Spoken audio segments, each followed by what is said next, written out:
If you had 30 days to answer a threat, what is the first smart step you would take? Comment your idea. The message arrived without a sound, a whisper that cut through every firewall humanity had ever built. The clock was ticking. It was in final warning from the masters of the galaxy, a demand for without any terms give up. The clock was ticking. They gave us 30 days to give up everything we had ever built, or face total wiping out from a space navy that outnumbered ours 10-1. But what happens when you threaten a species that learned to fight wars before they learned to fly? What do you do when the primitives you sought to conquer were never young at all? This is the story of how the Star Council provoked humanity's wrath. Before we begin the full report, subscribe to this channel and activate your notifications so you never miss a transmission. Alright, let's begin the story, then. Ambassador Asha Malik stared at the holographic display. It had materialized above his desk just moments ago, slicing through every security protocol Earth's finest minds had ever conceived. The blue light of the alien text cast strange, dancing shadows across his weathered face. He read the words that would change the course of human history. By order of the Star Council, the species designated humanity will comply with the following demands within 30 standard galactic days. Kalen had served as Earth's primary diplomat for 15 years. He had brokered peace with beings that breathed methane. He had negotiated trade deals with silicon-based life forms whose thoughts were crystalline structures of pure logic. He had even shared nutrient paste with creatures that considered photosynthesis a form of high art. But he had never, ever, seen anything like this. The list of demands scrolled before his eyes like a death sentence. Withdraw from 80% of all human off-world towns. Give up the entire Earth Defense Space Navy. Submit to Concord Watch of all human activities, technological development, and population growth. His hands, they trembled, just slightly. He reached for the comms panel, his finger hovering over the secure channel. He pressed it. Within minutes, Admiral Jonah Pike materialized as a hologram in his office.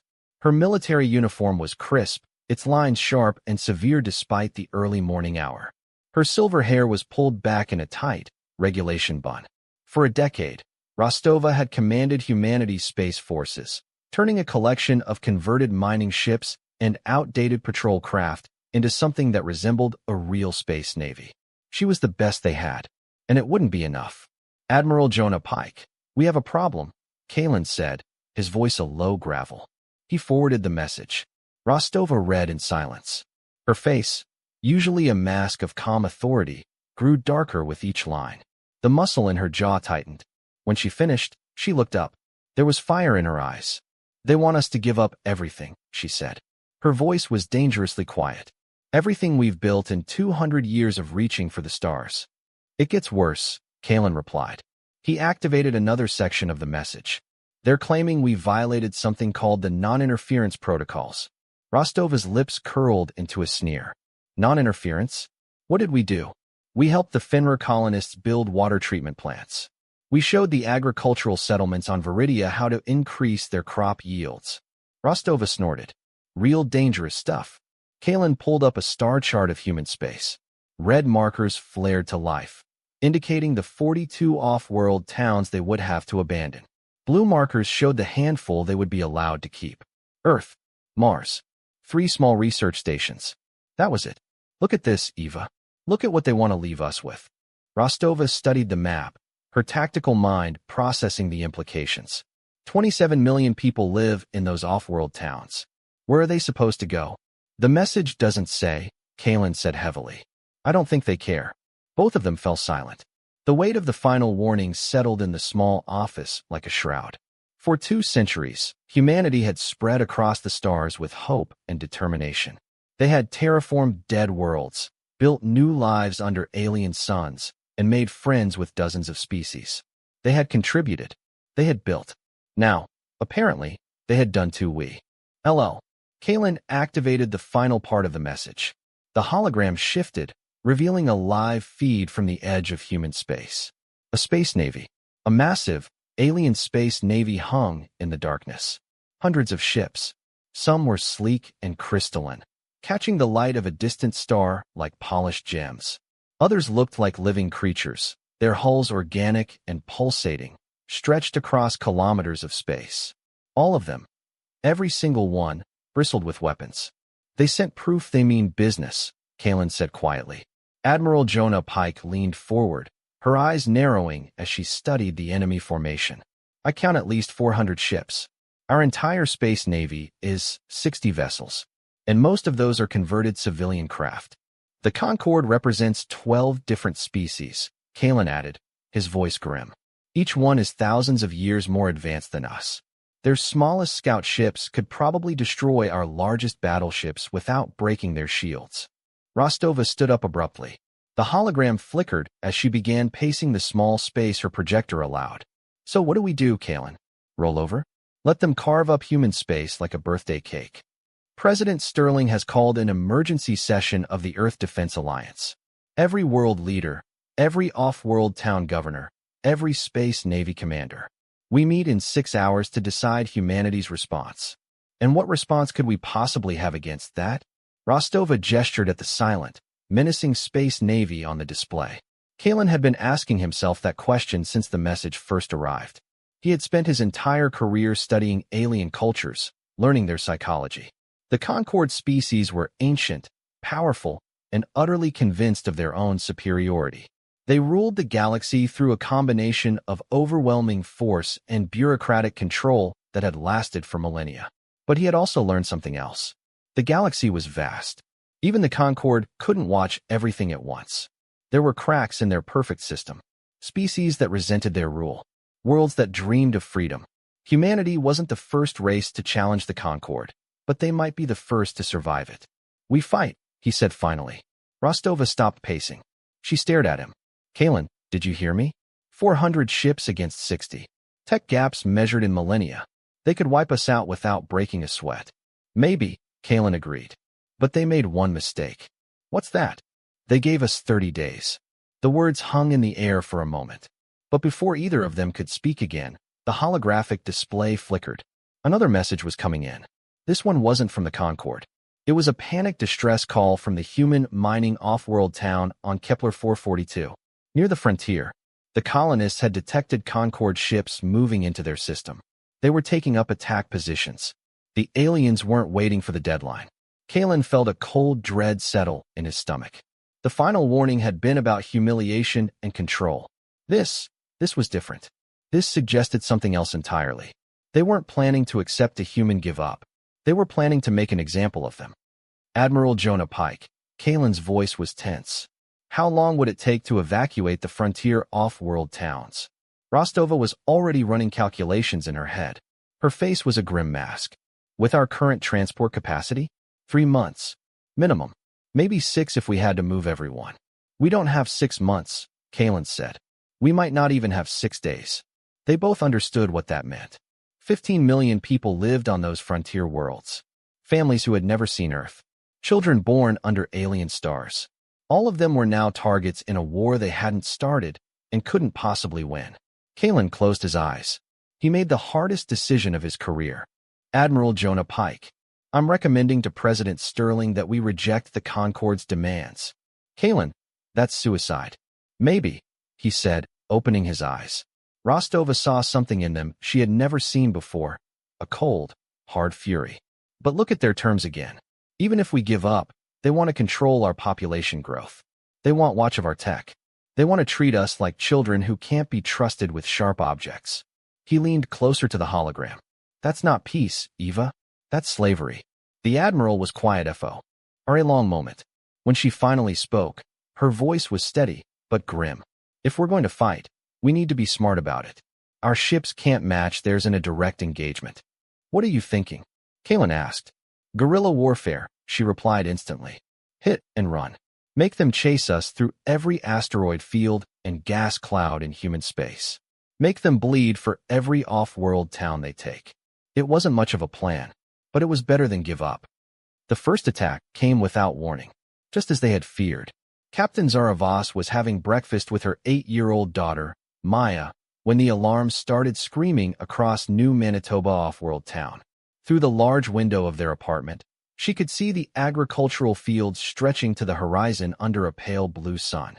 It was supposed to be a peaceful morning, on a peaceful world. Then the sky caught fire. The orbital defense platforms died first. Their metal hulks exploded in brilliant, silent flashes of light. Petrova had helped design those platforms. She knew every circuit, every bolt. They should have been able to hold off any reasonable attack for hours. They lasted 37 seconds. "Mommy, what's happening?" Maya cried. Her small hands pressed against the window as debris rained down from orbit. Petrova didn't answer. She grabbed her daughter and ran for the emergency shelter. All around them, families were doing the same. Parents carrying children into underground bunkers that were designed for asteroid strikes, not for an alien invasion. As she sealed the heavy shelter door, Petrova caught a glimpse of one of the Concorde ships. It looked like a crystal flower made of living light, beautiful and terrifying. The first energy beam struck the off-world town's main power plant. The ground shook so hard she thought it was an earthquake. Emergency lights flickered on in the darkness as families huddled together, listening to the sounds of their world being destroyed above them. Petrova activated her comms link. Static answered her, mixed with fragments of panicked voices. The defense grid was gone. The spaceport was burning. But the evacuation ships, they had launched the moment the attack began. Civilian transports. Converted cargo haulers, lightly armed and never meant for combat. Petrova watched the tracking display on her emergency tablet, praying they would make it. The first transport died 8 minutes after launch. Its name was the New Hope. It carried 300 people. Petrova had been to little Danny Chen's birthday party just 2 weeks ago. His family was on that ship. The ship simply vanished from the tracker. No explosion, no debris. One moment it was there, the next gone. The second transport, the Freedom Song, made it almost to the jump point before a Concorde ship caught up with it. This time, they saw it happen on the shelter's external cameras. A beam of blue light touched the human ship, and it came apart like a flower blooming in reverse, pieces spreading out in perfect symmetry before dissolving into nothing. Petrova held her daughter tighter and fought the urge to scream. The pattern repeated across human space.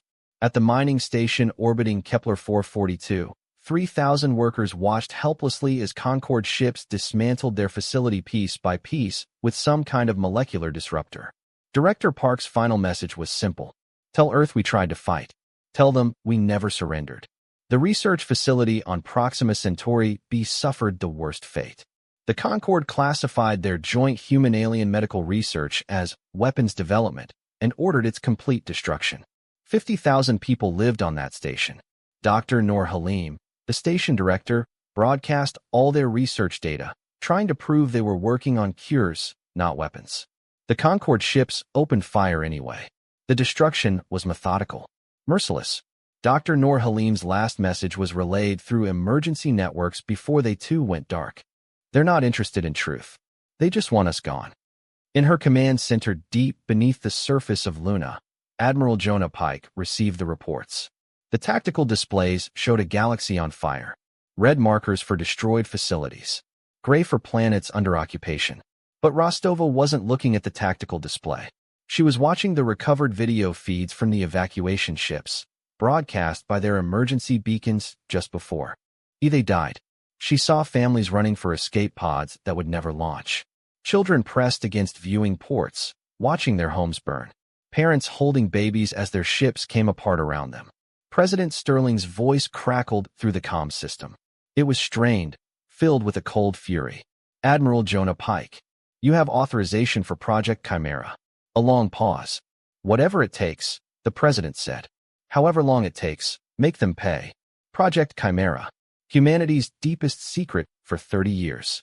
While the Concorde saw humans as young and harmless, Earth's best military minds had been preparing for exactly this scenario. They knew that someday, someone in the galaxy would decide that humanity needed to be controlled or eliminated. They had planned accordingly. Rostova took a steadying breath. She stood before the central command console and spoke a simple voice command. Phoenix Rising. Across human space, hidden transmitters awakened.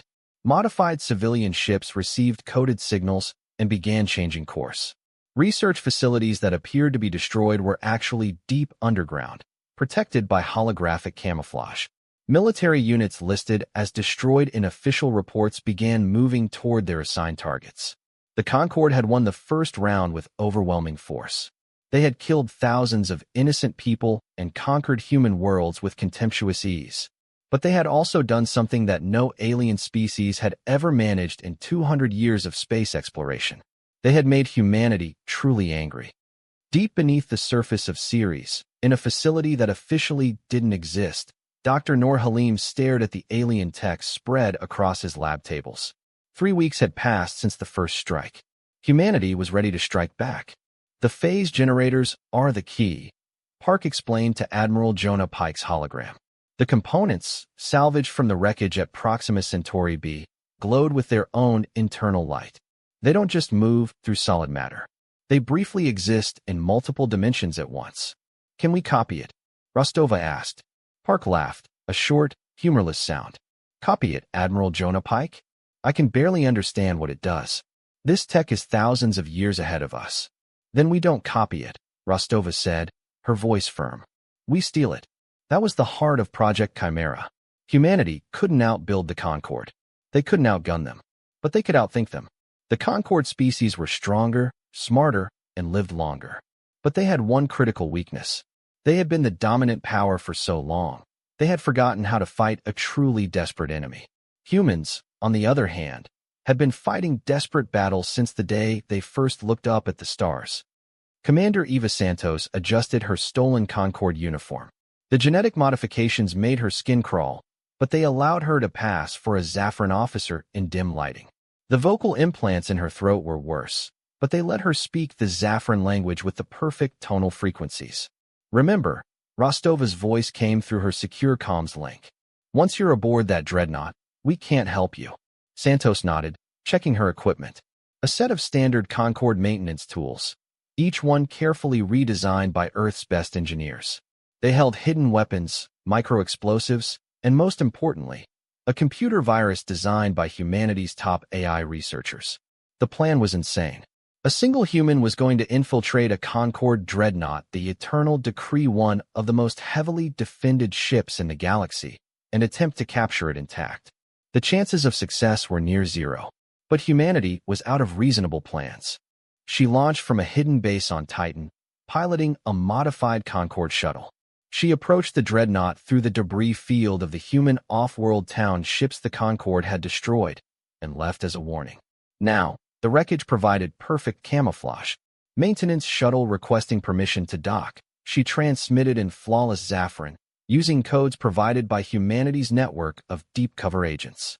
For 50 years, humans had been infiltrating Concorde society, taking jobs as janitors, clerks, and low-level technicians, positions the superior Concorde species considered beneath them.